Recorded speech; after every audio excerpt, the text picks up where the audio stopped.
Today marks the beginning of Asian American and Pacific Islander Heritage Month, also known as AAPI Month. Here in Houston, the city is home to one of the largest Asian American populations in the country. If you travel down the Southwest Freeway, you'll pass through Asiatown. Here to share how Asiatown became a community of diverse cultures is Chi-mei with Chinese Community Center. Good morning. Good morning, Zach. Thank you so much for stopping by. I know you have a busy day ahead, a busy month, so we appreciate your time this morning. Talk to us about why Houston is important as a melting pot for so many different cultures. Houston actually is a very welcoming city, and it has a lot of advantages to people that came from the Asian countries. First, the weather. Yeah, sometimes people complain. Yes, you know, they say, oh, it's hot and humid. But to people that came from semi-tropical, weather, this is very comfortable to, It's familiar. Exactly. And then, of course, is the affordable living costs here. It really extended many opportunities for immigrant families to call this this city their home and build up their safety net here. Chi-mei, talk to us about the history of Asiatown. Who were the first groups to first come to Houston? From some documents and the journal coverages, it dated back to the 1880s. Okay. 1880s. Yes, and I would say it would still be the railroad workers back then because after the Civil War, there's a shortage of labor.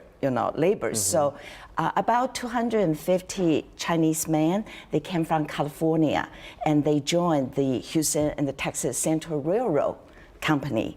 But then, of course, later on, if you move toward the 20th century, 21st century, we do know that Vietnamese, after the fall of Saigon in the 1975, our Asiatown, welcomed a lot of Vietnamese families, and they start the business in the Chinatown and the Asiatown area. Yeah. I know, too, when we say Asiatown, it's all-encompassing, right? It's all-encompassing of these different cultures. It's not just one ethnicity or nationality. It's many. It's several.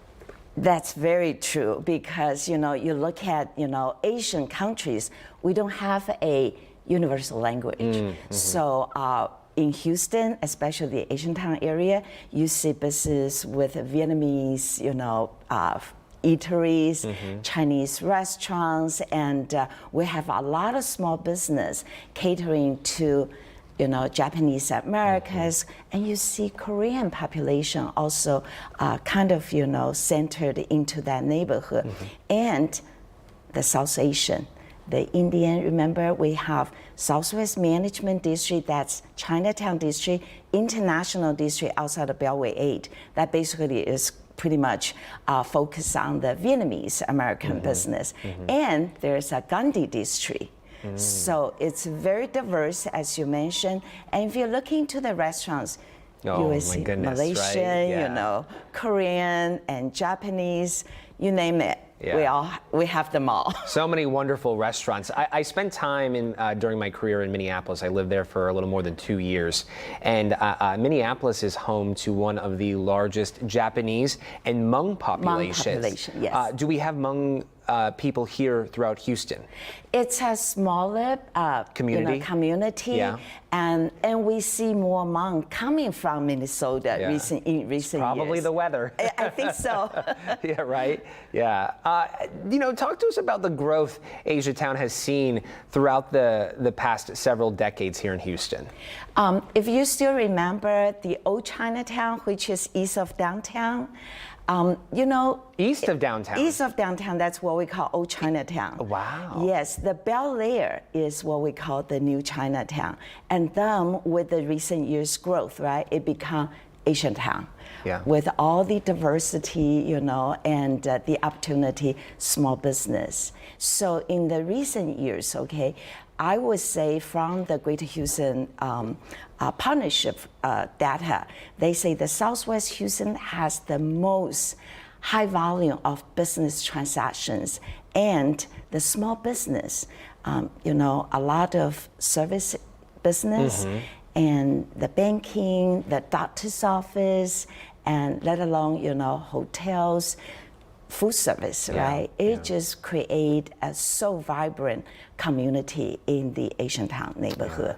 We have such an opportunity here to learn from our neighbors, to immerse ourselves into these communities, whether it be to learn about their culture, to taste their food. There certainly is a lot of opportunity here to familiarize and educate yourself about our neighbors. And so I love that we are in such close proximity to one another to be able to do just that.